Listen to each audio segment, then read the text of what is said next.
जय हिंद दोस्तों, स्वागत है आप सभी का विजडम एजुकेशन पे। आज 25 अप्रैल 2021 है। दैनिक जागरण के राष्ट्रीय संस्करण का कंप्लीट न्यूज एनालिसिस करेंगे। आगे बढ़ने से पहले हमारे चैनल पे नए हैं तो सब्सक्राइब कर दें, अपने दोस्तों के साथ, कलीग के साथ शेयर कर दें। कोई क्वेश्चन पूछना है कमेंट सेक्शन में पूछ सकते हैं। कुछ सुझाव देना चाहते हैं आप कमेंट सेक्शन में दे सकते हैं और वीडियो को निश्चित तौर पर लाइक कर दें। फर्स्ट पेज पे जो न्यूज़ है, देखो ये न्यूज़ जो है आप एक बार देख सकते हैं। ये न्यूज़ आपके लिए बहुत अधिक इम्पॉर्टेंट नहीं है। सीबीआई ने किसको गिरफ्तार किया, किसको गिरफ्तार नहीं किया, इम्पॉर्टेंट बिल्कुल भी नहीं है। लेकिन सीबीआई एज ए संस्था काफ़ी इम्पॉर्टेंट है, प्रत्येक वर्ष चर्चा में होता है और लगातार यूपीएससी इससे क्वेश्चन पूछती है। तो सीबीआई के बारे में आपको बेसिक जानकारी होना चाहिए। देखो, सबसे पहला और इम्पॉर्टेंट फैक्ट आपको ये याद रखना चाहिए कि सीबीआई जो है होम मिनिस्ट्री के तहत नहीं आता। कई सारे लोगों को लगता है कि सीबीआई जो है होम मिनिस्ट्री के तहत आता है, गृह मंत्रालय के तहत आता है। ऐसा नहीं है। सीबीआई गृह मंत्रालय के तहत नहीं आता है। कार्मिक, पेंशन और लोक शिकायत मंत्रालय है जिसके तहत आता है। डीओपीटी मिनिस्ट्री के तहत ये आता है, राइट। दूसरा कन्फ्यूजन होता है लोगों को कि क्या सीबीआई एक संवैधानिक संस्था है या सांविधिक संस्था है। ना तो सीबीआई संवैधानिक संस्था यानी ना तो संविधान में इसका जिक्र है और ना ही ये सांविधिक संस्था है, स्टैट्यूटरी बॉडी है, वैधानिक संस्था है, ये भी नहीं है। यानी ना तो संविधान में इसका जिक्र है और ना ही संसद के किसी एक्ट के माध्यम से इसका निर्माण किया गया। तो सवाल ये उत्पन्न होता है कि संवैधानिक संस्था भी नहीं है और सांविधिक संस्था भी नहीं है, तो ऐसे कंडीशन में इसको शक्ति कहाँ से मिलती है, किस एक्ट के तहत ये परीक्षण कर सकता है, जाँच कर सकता है। तो आपका आंसर है Delhi special establishment act 1946। Delhi special establishment act 1946 के माध्यम से यह जांच कर सकती है। अब देखो, 1963 में संथानम समिति बनी थी। संथानम समिति के रिकमेंडेशन के बाद जो है सीबीआई की स्थापना किया गया था। भारत सरकार द्वारा सीबीआई का गठन भारत में रक्षा से संबंधित गंभीर अपराध, उच्च पदों पे भ्रष्टाचार, गंभीर धोखाधड़ी, ठगी, सामाजिक अपराध, कालाबाजारी, मुनाफाखोरी, ये सब के लिए सीबीआई का जो है जांच कर सकती है। सीबीआई एक्शन ले सकती है। यहाँ पे इंटरपोल के सहयोगी के रूप में सीबीआई काम करती है। यानी इंटरपोल को अगर कोई इन्फॉर्मेशन चाहिए इंडिया से तो वो सीबीआई से कंसल्ट करेगा, और सीबीआई को कोई इन्फॉर्मेशन चाहिए विश्व से तो वो इंटरपोल से कंसल्ट करेगा। तो इंटरपोल के सहयोगी के रूप में भारत की कौन संस्था काम करती है, तो वो सीबीआई काम करती है।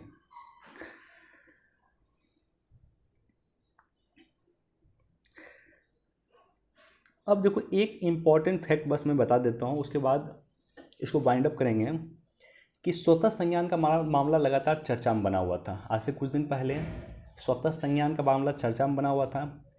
दो तीन बातें याद रखना आप। सीबीआई केवल केंद्र शासित प्रदेश में स्वतः संज्ञान लेकर अपराध की जांच कर सकती है। यानी दिल्ली में मान लो अगर कोई केस हुआ तो सीबीआई सो मोटो लेगी, सीबीआई स्वतः संज्ञान लेगी और वहाँ के केसों की जांच कर सकती है। लेकिन क्या मान लो बिहार में कोई मैटर होता है, यूपी में कोई मैटर होता है, तो क्या सीबीआई सो मोटो ले सकती है, सीबीआई जांच कर सकती है? तो नहीं। सीबीआई जब तक राज्य सरकार सीबीआई को परमिशन नहीं देगा, वैसे कंडीशन में सीबीआई जो है जांच नहीं कर सकती है। राज्य सरकार के कंसेंट के बाद ही सीबीआई जो है जांच कर सकती है अदर स्टेट में, लेकिन केंद्र शासित प्रदेश में राज्य सरकार की परमिशन की जरूरत नहीं है। दिल्ली में अगर कोई जांच करना होगा तो वो अरविंद केजरीवाल की नेतृत्व में जो बनी सरकार है उनसे परमिशन लेने की जरूरत नहीं है, वो ऐसे जांच कर सकती है। अब देखो, उच्च न्यायालय का मैटर होगा या सर्वोच्च न्यायालय का मैटर होगा, या तो हाई कोर्ट हो गया या तो सुप्रीम कोर्ट हो गया। अगर ये सीबीआई को जांच करने के लिए बोलती है तो किसी भी राज्य में बिना राज्य के कंसेंट के वो वहाँ जांच कर सकती है। आई रिपीट, हाई कोर्ट या सुप्रीम कोर्ट के आदेश पे अगर सीबीआई जांच करती है तो बिना राज्य सरकार के स्वीकृति के वो जांच कर सकती है। लेकिन केंद्र सरकार अगर सीबीआई को अधिकृत करता है, मान लो महाराष्ट्र में, कि आप जाइए वहाँ पे जांच कीजिए, तो जब तक महाराष्ट्र गवर्नमेंट का परमिशन नहीं मिलेगा तब तक वो वहाँ जांच नहीं कर सकती है। लेकिन हाई कोर्ट और सुप्रीम कोर्ट कहती है कि आप जाकर महाराष्ट्र में जांच कीजिए, तो वहाँ के सरकार से परमिशन लेने की ज़रूरत नहीं है।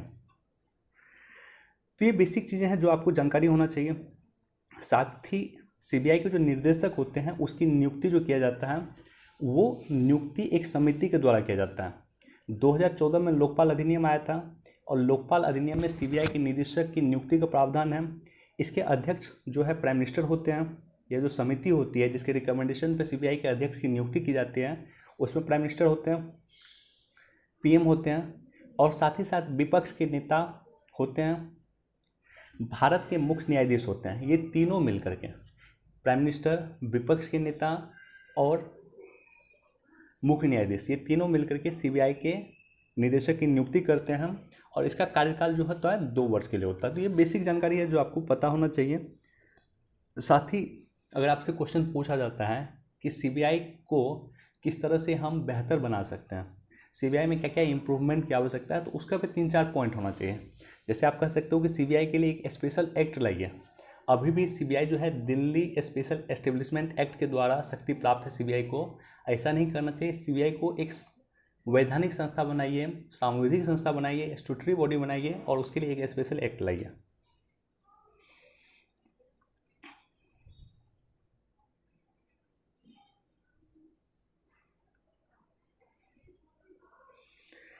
देखो, इस पे लगातार हम लोग डिस्कस कर रहे हैं कि जुबानी सहानुभूति में सबसे आगे अमेरिका। अमेरिका सहानुभूति दे रहा है भारत को।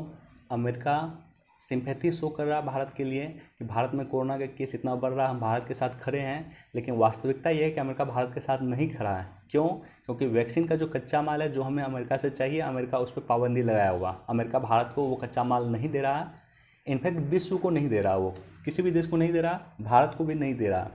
अमेरिका के जितने सांसद है वो वहाँ के राष्ट्रपति से रिक्वेस्ट कर रहे हैं कि आप भारत पे ये पाबंदी हटाइए, भारत को कच्चा माल आप दीजिए ताकि अधिक से अधिक कोरोना वैक्सीन का निर्माण भारत कर सके। अब देखो, यहाँ पे जो न्यूज़ है कि उच्च शिक्षा में ज़्यादातर कोर्स होंगे ऑनलाइन। न्यूज़ अधिक इम्पोर्टेंट नहीं है, लेकिन उच्च शिक्षा के काम के लिए सरकार क्या क्या की है ये आपको जानकारी होना चाहिए। सबसे पहले तो देखो, उच्च शिक्षा के लिए एक बिल आया हुआ था संसद में।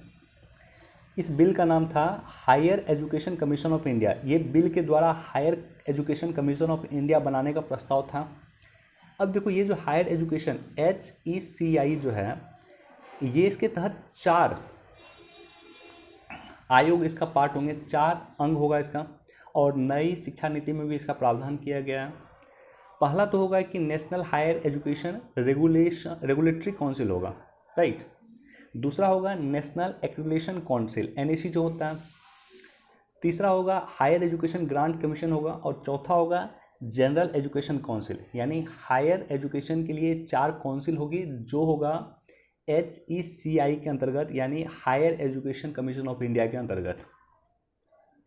अब देखो, एक डाटा जो हमारे पास है, GER, ग्रॉस इनरोलमेंट रेशियो, सकल नामांकन दर इसे कहा जाता है।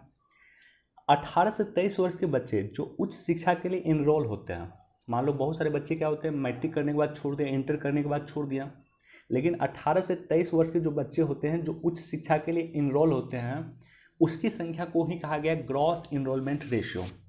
अभी भी महज हमारे देश में 2018-19 के डाटा के तहत 1000 बच्चे में जो इंटर किए हैं उसमें से महज 263 बच्चे ही ग्रेजुएशन के लिए इनरोल करते हैं। 1000 बच्चे जो इंटर किए हैं, मैट्रिक किए हैं, उसमें महज 263 बच्चे ही हायर एजुकेशन यानी ग्रेजुएशन वगैरह के लिए इनरोल करते हैं। तो बहुत ही ख़राब हमारा रेशियो है। 2020 का हमारा टारगेट था कि ग्रॉस इनरोलमेंट रेशियो को 30% करना, और 22 का हमारा टारगेट था कि 35% करना। 2020 में अभी कितना गया हमारे पास एग्जैक्ट डाटा नहीं है, इकोनॉमिक सर्वे में हो सकता है दिया होगा, मैंने देखा नहीं है। लेकिन 2022 का टारगेट है 35% करना। अब देखो, GER जो है ग्रॉस इनरोलमेंट रेशियो जो है, चीन में 51% है, दक्षिण कोरिया में 94% है, अमेरिका में 88% है, ब्रिटेन में 60% है, जर्मनी में 70% है, कनाडा में 69% है। ये डाटा मैं इसलिए शो कर रहा हूँ कि आप समझो कि विश्व के लेवल से हमारी लेवल कितना कम है। चीन जहाँ 51% GER है, उसके एवज में हमारा महज 26% ही अभी GER है, ग्रॉस इनरोलमेंट रेशियो है, राइट। अब देखो, हायर एजुकेशन का कुछ पॉजिटिव पॉइंट। पहला तो देखो, उच्च शिक्षा में लैंगिक असमानता कम हुई है, यानी महिलाओं की भागीदारी बढ़ी है। हायर एजुकेशन में महिला भी अब अच्छी खासी संख्या में इनरोल कर रही है। विदेशी स्टूडेंट का नामांकन बढ़ा है। अफगानिस्तान के बच्चे हो गए, या कह सकते हो अफ्रीका के कई सारे बच्चे वो आकर के इंडिया में इनरोल करते हैं। तो हमारा विदेशी स्टूडेंट का नामांकन दर बढ़ा है। GER भी हमारा बढ़ा है, थोड़ा बहुत बढ़ा है लेकिन बढ़ा जरूर है। हालांकि हम अपने टारगेट को फुलफिल नहीं कर पाए हैं, लेकिन सकल नामांकन दर भी बढ़ा है। अब देखो कुछ चुनौती, हायर एजुकेशन का कुछ चुनौती क्या क्या है। पहला चुनौती है कि शोध पे महज 0.9% ही खर्च होता है GDP का।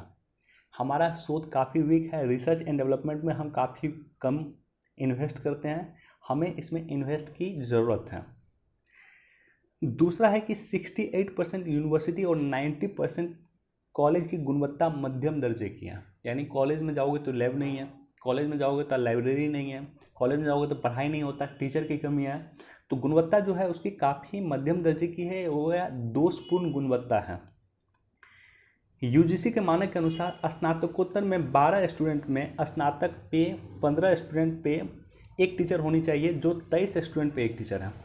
यानी हमारा UGC का मानक कहता है कि PG में 12 स्टूडेंट पे एक टीचर होना चाहिए और ग्रेजुएशन में 15 स्टूडेंट पे एक टीचर होना चाहिए, जो हमारे पास नहीं है, टीचर की कमी है। 23 स्टूडेंट पे एक टीचर हमारे देश में है, जो कि लगभग दोगुना है, राइट। 12 में होना चाहिए एक टीचर, हमारे पास कितना है, 23 में एक टीचर है, तो लगभग कमी है। टीचर की जितना होना चाहिए उसकी संख्या अभी आधी से भी कम है। IIT और IIM जैसी संस्था में 35% फैकल्टी की कमी है। सोचो, देश का सबसे उच्च संस्था IIT हो गया, IIM हो गया, उसमें भी 35% फैकल्टी की कमी है, टीचर नहीं है। टॉप संस्था मिलाकर 3 लाख सीट है और लगभग 4 करोड़ बच्चे प्रत्येक साल इनरोल होते हैं। IIT हो गया, IIM हो गया, BHU हो गया, जवाहरलाल नेहरू यूनिवर्सिटी हो गया, सेंट्रल यूनिवर्सिटी हो गया, तो ये सारे मिला दूँ तो लगभग 3 लाख ही सीट है। लेकिन हमारे यहाँ 4 करोड़ बच्चे प्रत्येक वर्ष इनरोल होते हैं। तो निश्चित तौर पे हमारे पास अच्छे कॉलेज नहीं हैं, बहुत ही ख़राब कॉलेज, ऐसे कॉलेज जो डिग्री देने का बहस काम करते हैं, उसके पास जो है कह सकते तो पढ़ाया नहीं जाता है, वहाँ पे एजुकेशन नहीं होता है। ऐसे बहुत सारे कॉलेज में बच्चे इनरोल ले लेते हैं, क्योंकि जवाहरलाल नेहरू यूनिवर्सिटी में सीट कम है, BHU में सीट कम है, दिल्ली यूनिवर्सिटी में सीट कम है, IIT में सीट कम है। ये बेसिक रीज़न है। यानी अगर आपसे राय पूछा जाए तो आप कहिए कि हायर एजुकेशन को इम्प्रूव करने के लिए हमें इंफ्रास्ट्रक्चर पे सुधार करना होगा, हमें IIT IIM को अधिक स्थापित करना होगा या उनकी सीटों को बढ़ाना होगा, हमें सेंट्रल यूनिवर्सिटी को अधिक डेवलप करना होगा या उनकी सीटों को बढ़ाना होगा। अब देखो, शिक्षा संवर्ती सूची का विषय है और राज्य अपना योगदान कम दे रहा है। शिक्षा संवर्ती की सूची का विषय है, राज्य और सेंट्रल दोनों मिलकर काम करना चाहिए, लेकिन राज्य का योगदान अभी भी बहुत कम है। RBI के अनुसार प्रत्येक वर्ष छात्र विदेश जाके पढ़ाई करते हैं और पढ़ाई पे 45,000 खर्च होता है, 45,000 करोड़ रुपीस। यानी हमारे विदेशी मुद्रा भंडार चला जाता है विदेश, क्योंकि हमारे बच्चे विदेश जाके पढ़ते हैं। देश में निजी संस्था की भागीदारी 70% है, जबकि अंतर्राष्ट्रीय स्तर की मानक नहीं दे पा रही है। सरकारी संस्था ही विश्व स्तरीय शिक्षा दे रही है। देखो यहाँ पे एक द्वंद्व देखना आप, स्कूली एजुकेशन में लोग गवर्नमेंट स्कूल में पढ़ना नहीं चाहते हैं, प्राइवेट स्कूल में पढ़ते हैं, और हायर एजुकेशन में लोग जो है अपने बच्चों को गवर्नमेंट कॉलेज में ही पढ़ाते हैं, उनका प्रेफरेंस होता है गवर्नमेंट कॉलेज, प्राइवेट कॉलेज में वो पढ़ाना नहीं चाहते हैं। तो स्कूली एजुकेशन प्राइवेट स्कूल में और हायर एजुकेशन वो जो है गवर्नमेंट कॉलेज में या गवर्नमेंट यूनिवर्सिटी में देना चाहते हैं। क्यों? क्योंकि अंतर्राष्ट्रीय स्तर का जो कुछ मानक यूनिवर्सिटी है, जैसे BHU हो गया, JNU हो गया, हालांकि सीट बहुत कम है, लेकिन अंतर्राष्ट्रीय स्तर का मानक वही दे पाता है। निजी संस्था देश में जो 70% है वो अंतर्राष्ट्रीय स्तर का कोई भी मानक नहीं देता है, राइट। वहाँ पे एजुकेशन और भी वीक है। तो ये सारे के सारे द्वंद्व है जो भारत में है। हायर एजुकेशन को लेकर के कुछ मैंने डिस्कस किया। एक कमेटी बन रही है, एक कमीशन बन रहा है, उसके बाद जो है ग्रॉस इनरोलमेंट रेशियो क्या है, क्या कुछ पॉजिटिव पॉइंट क्या है और कुछ नेगेटिव पॉइंट क्या है। तो उम्मीद करता हूँ कि हायर एजुकेशन के संदर्भ में आपको ये चीज़ें समझ में आई होगी। 48 न्यायाधीश बने जस्टिस रमन्ना, याद रख लेना, जस्टिस रमन्ना भारत के 48वें मुख्य न्यायाधीश बन चुके हैं।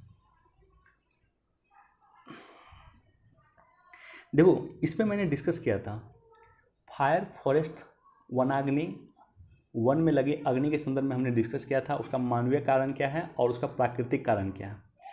तो अग्नि सुरक्षा नीति जो है उत्तराखंड लाने वाली है। हम देख रहे हैं कि लगातार कुछ वर्षों से उत्तराखंड में प्रत्येक वर्ष इसी समय में वनाग्नि होती है, वन में अग्नि लगती है, वन में आग लगती है, जिसके कारण अच्छा खासा नुकसान होता है। तो इसके लिए सरकार वहाँ की जो है अग्नि सुरक्षा नीति लाने वाली है। अगर ये लाने में सफल हो गई तो उत्तराखंड भारत का पहला राज्य बनेगा जो अग्नि सुरक्षा नीति अपने वनों को बचाने के लिए लाएगी।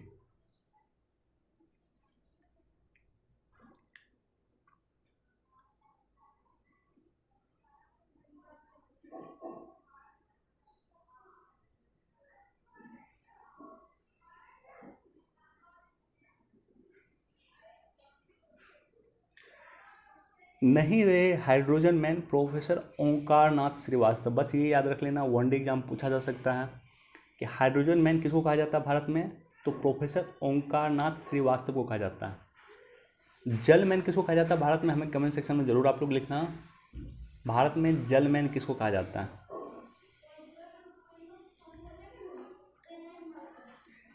एक बार इसको देख लेना, खुदरा लोन की गुणवत्ता पर फिर संकट, कोरोना के कारण लोन की वसूली नहीं हो पाएगी। जो खुदरा लोन है, जो छोटा लोन है, उस पर दिक्कत हो सकता है। लोन मोरिटोरियम की बात भी किया जा रहा है, जो हमने परसों डिस्कस किया था। अब देखो यहाँ पे भी एक संस्था का जिक्र है, ये न्यूज़ से अधिक इम्पोर्टेंट ये संस्था है इरडा, जिसको कहा जाता है बीमा विनियामक संस्था जो है इरडा, यानी बीमा को जो रेगुलेट करती है। जैसे देखो हमारे यहाँ बैंकों को रेगुलेट कौन करती है, आरबीआई। हमारे यहाँ डिबेंचर को हो गया, शेयर को हो गया, उसको रेगुलेट कौन करती हैं, सेबी करती हैं। इसी तरह से हमारे यहाँ जो है IRDA, insurance regulatory development authority, ये जो है इंश्योरेंस को रेगुलेट करने का काम करती है। इसके बारे में आपको जानकारी होना चाहिए। अब देखो ये इंपॉर्टेंट नहीं है, लेकिन बिटकॉइन के बारे में आपको पता होना चाहिए। बिटकॉइन क्या है, बिटकॉइन का क्या यूज है, क्या आरबीआई इसको अप्रूव्ड दिया है, विश्व के कौन देश इसको अप्रूव्ड दिया है। क्रिप्टो करेंसी जो है जैसे मुझे जहाँ तक याद है कि फेसबुक ने अपना क्रिप्टो करेंसी खुद लॉन्च किया था। तो इस तरह से विश्व का कौन सा देश क्रिप्टो करेंसी को लॉन्च किया है। और ये सारे के सारा पार्ट है इंडस्ट्रियल रिवॉल्यूशन 4.0 का, IR 4.0 का। प्रत्येक वर्ष इस टॉपिक से यूपीएससी क्वेश्चन पूछता है। बिटकॉइन हो गया, इंटरनेट ऑफ थिंग्स हो गया, आर्टिफिशियल इंटेलिजेंस हो गया, उसके बाद क्लाउड कंप्यूटिंग हो गया, राइट। ये सारा का सारा पार्ट होता है इंडस्ट्रियल रिवॉल्यूशन 4.0 का। और प्रत्येक टॉपिक पे प्रत्येक वर्ष यूपीएससी ने क्वेश्चन पूछा, जाकर देख लेना। इंडस्ट्रियल रिवॉल्यूशन 4.0 तैयार कर लेना अच्छे से, इसका जितना भी पार्ट है हर एक पार्ट को अच्छे से तैयार कर लेना।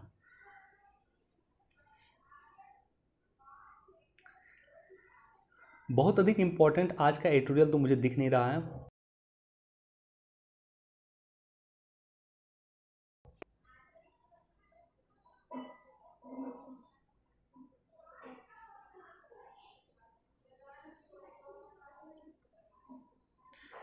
एक बार इसको देख सकते हैं।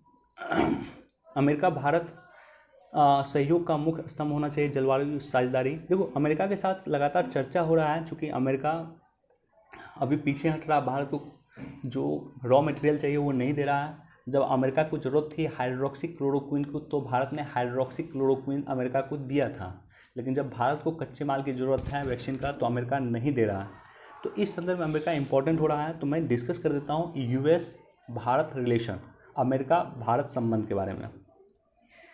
पॉजिटिव पॉइंट क्या है? पॉजिटिव पॉइंट ये है कि अमेरिका अपने जो महत्वपूर्ण सहयोगी होता है, नाटो जैसा अमेरिका के जो सहयोगी होता है, उसके साथ 4 समझौते अमेरिका करता है। और ये चारों के चारों समझौता भारत के साथ हो चुका है। पहला है कॉमकासा जो 2018 में साइन हुआ था, communication compatibility and security agreement. दूसरा है LEMOA logistics exchange memorandum of agreement 2016 में साइन हुआ। तीसरा है GSOMIA यानी general security military information agreement 2002 में साइन हुआ। और पिछले वर्ष साइन हुआ था बेका 2+2 की जो वार्ता थी पिछले वर्ष जो इंडिया में संपन्न हुई थी, उसमें बेका साइन हुआ था, basic exchange and cooperation agreement. 27 अक्टूबर 2020 को ये साइन हुआ था। अमेरिका ने भारत को STA1 का दर्जा दिया, स्ट्रेटजिक ट्रेड ऑथराइजेशन का दर्जा दिया है, जो अपने नाटो सहयोगों को देता है। साथ ही साथ ऑस्ट्रेलिया, जापान और दक्षिण कोरिया को ये दर्जा दिया है। इसका मतलब है कि अमेरिका के जो आधुनिक हथियार है वो भारत अब आसानी से परचेज कर सकता है, जैसे रडार सिस्टम वगैरह हो गया। तो STA1 का दर्जा देने के बाद रडार सिस्टम वगैरह भी भारत आराम से अमेरिका से परचेज कर सकता है। 2+2 वार्ता, भारत जो है 2+2 वार्ता सिर्फ जापान और ऑस्ट्रेलिया से करता है। तीसरा देश है अमेरिका जिससे भारत 2+2 वार्ता करता है। क्या होता है 2+2 वार्ता? देखो, भारत के विदेश मंत्री और रक्षा मंत्री, अमेरिका के विदेश मंत्री और रक्षा मंत्री मिल के जब वार्ता करते हैं तो उसे कहा गया 2+2 वार्ता, राइट। काफ़ी इंपॉर्टेंट होता है स्ट्रेटजिक तौर पे, ये रणनीतिक तौर पे ये काफ़ी इंपॉर्टेंट होता है।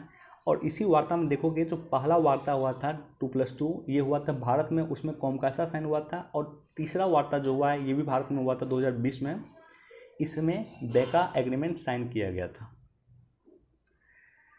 ट्रेड सरप्लस की स्थिति, बहुत कम ऐसा देश है जिसमें हम ट्रेड सरप्लस में हैं, राइट। तो भारत ट्रेड सरप्लस की स्थिति में है। 20 से 25 बिलियन डॉलर भारत अमेरिका से कमाता है प्रत्येक वर्ष। 2019-20 में अमेरिका भारत का सबसे बड़ा व्यापारिक साझेदार रहा था। 18-19 में भी भारत सबसे बड़ा व्यापारिक साझेदार रहा है, लेकिन इस वर्ष ऐसा लग रहा है कि चीन भारत का सबसे बड़ा व्यापारिक साझेदार हो गया कोरोना के समय में।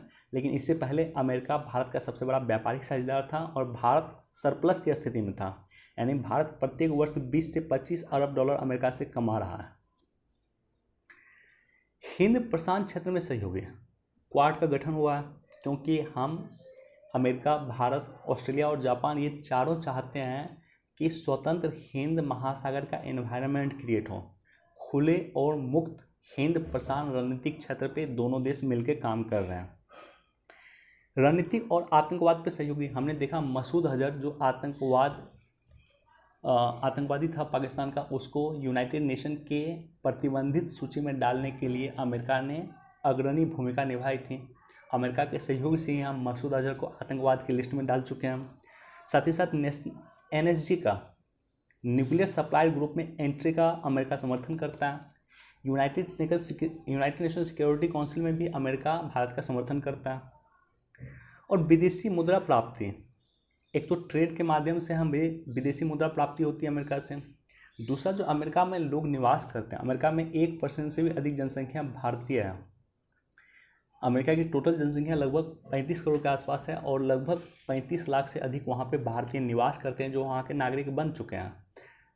और बहुत सारे लोग यहाँ से जाते हैं जो IT इंजीनियर वगैरह होते हैं, वो वहाँ पे जाके काम करते हैं, डॉक्टर वहाँ पे काम करते हैं और वो अपना रेमिटेंस इंडिया को भेजते हैं। तो इससे हमें विदेशी मुद्रा भंडार प्राप्ति होता है। अब देखो चुनौती क्या है। पहला चुनौती यह है कि GSP जनरलाइज प्रेफरेंस सिस्टम से 190 मिलियन डॉलर की वस्तु को भारत बाहर कर दिया था अमेरिका ने। जनरलाइज प्रेफरेंस सिस्टम क्या होता है?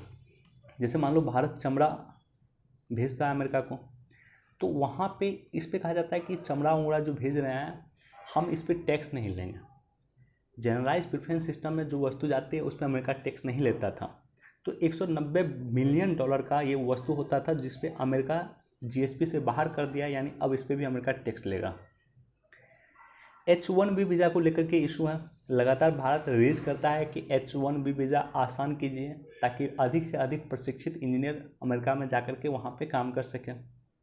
हार्ले डेविडसन बाइक का लेकर के इशू था, लगातार ये इशू था। अब तो मैं सुन रहा हूँ कि हार्ले डेविडसन जो भारत में बाइक बनाना ही बंद कर दिया। क्यों? क्योंकि इसका रीज़न था कि हार्ले डेविडसन बाइक लगभग देखोगे तो लगभग 15-16 लाख रुपए की आती है। भारत इस पर 100% टैरिफ लगाता था। अमेरिका ने कहा कि आप टैरिफ लगाना बंद कीजिए या टैरिफ कम कीजिए, तो इसी को लेकर के इशू था। दो विवाद ऐसा है जिसको लेकर के अमेरिका और भारत दोनों WTO में फाइट करते हैं। एक तो सोलर प्लेट को लेकर के और दूसरा कृषि सब्सिडी को लेकर के। हम अपने किसानों को जो कृषि सब्सिडी देते हैं, यूरिया में सब्सिडी देते हैं, नेशनल फूड सिक्योरिटी एक्ट हम लाए हुए हैं, वहाँ सब्सिडी देते हैं। तो इन दोनों मुद्दा को लेकर के अमेरिका भारत के खिलाफ WTO गया हुआ। S-400 मिसाइल को लेकर के भी विवाद है। क्यों? क्योंकि ये मिसाइल जो है S-400 हम मंगाए हैं रशिया से। हमने एग्रीमेंट कर लिया, लगभग 40,000 करोड़ रुपए इस मिसाइल का लग रहा है। Anti ballistic missile defence system है यह। मतलब क्या होता है कि मिसाइल मान लो अगर आक्रमण किया, हमारे देश में मान लो मिसाइल आक्रमण किया, तो यहाँ से ये ऊपर में ही उस मिसाइल को नष्ट करने की क्षमता रखता है, इसलिए इसे कहा गया anti ballistic missile defence system, जो हम रशिया से परचेज कर रहे हैं। और अमेरिका के यहाँ एक नियम है, अमेरिका का एक नियम है countering America adversaries through sanction act, कार्सा जिसे बोलते हैं। 2017 में अमेरिका में ये नियम आया था, कार्सा। इस नियम के तहत ईरान, रशिया और नॉर्थ कोरिया से अगर आप कोई चीज़ खरीदते हैं, कुछ सामान खरीदते हैं, कुछ हथियार खरीदते हैं, तो अमेरिका उस देश पे प्रतिबंध लगा सकता है।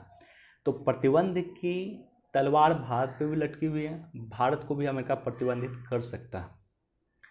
अफगानिस्तान तालिबान इशू, अफगानिस्तान तालिबान इशू को लेकर के संशय है। जिस तरह से अमेरिका एग्जिट कर रहा है अफगानिस्तान से, भारत के लिए वो खतरे का घंटी बज चुका है, क्योंकि भारत जो है अफगानिस्तान में एक अच्छा इन्वेस्टमेंट भारत का किया हुआ है, और अमेरिका वहाँ से एग्जिट कर जाएगा तो तालिबान हावी हो जाएगा। तालिबान पाकिस्तान का समर्थन करता है, तो निश्चित तौर पे वहाँ पे आतंकवादी गतिविधि बढ़ जाएगी, भारत का इन्वेस्टमेंट दब जाएगा, और भारत का जुड़ाव जो है, जो सेंट्रल एशिया तक हमें जाना था अफगानिस्तान के थ्रू, वो भी होना मुश्किल हो जाएगा। डाटा लोकलाइजेशन को लेकर के भी इशू है। देखो, जैसे हम लोग गूगल पे से मान लो पेमेंट करते हैं, तो गूगल पे से अगर आप पेमेंट करोगे तो आपका जो भी डाटा है, आपका नाम हो गया, कार्ड नंबर हो गया, जो भी डाटा है वो अमेरिका में जाकर के स्टोर होगा। भारत ने कहा है कि ऐसा नहीं करना है, आप गूगल पे से पे करना कीजिए, लेकिन वो डाटा आप इंडिया में स्टोर कीजिए। इसी तरह से फेसबुक अमेरिका, भारत ने कहा है कि आप जो भी डाटा है वो इंडिया में स्टोर कीजिए। अमेरिकन कंपनी को ये महंगा पड़ेगा, अगर वो डाटा सेंटर इंडिया में बनाएंगे तो उसको महंगा पड़ेगा, इसलिए ये विवाद है, बहुत बड़ा विवाद है डाटा लोकलाइजेशन को लेकर के। BN श्री कृष्णा समिति ने भी सिफारिश किया था कि डाटा लोकलाइजेशन जो है देश की सीमा के भीतर ही डाटा को लोकलाइज किया जाए, डाटा को स्टोर किया जाए। भारत और ईरान, भारत की ऊर्जा ज़रूरत और ईरान पे अमेरिका ने बैन कर दिया, और ईरान पे चूँकि अमेरिका ने बैन कर दिया है, इसलिए भारत जो है ईरान से पेट्रोल नहीं खरीद सकता है। ईरान वो इकलौता देश था जिससे भारत पेट्रोल खरीदता था, तो इंडियन करेंसी में भी खरीद सकता था, लेकिन चूंकि बैन लगा दिया है तो इसलिए दिक्कत है, हम ईरान से अब परचेज नहीं कर पा रहे हैं। भारत की डेयरी उद्योग अमेरिका के लिए नहीं खुला।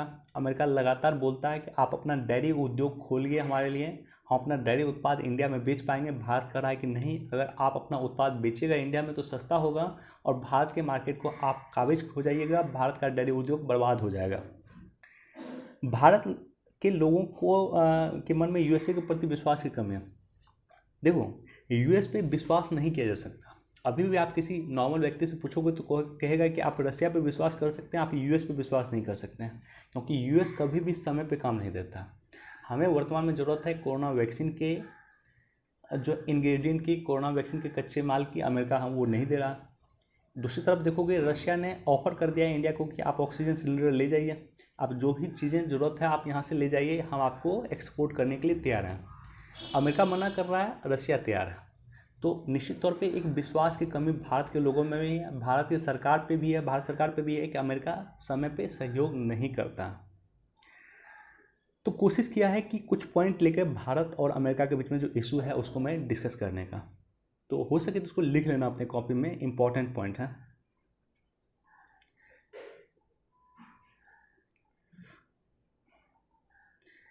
एक बार इसको देख सकते हैं।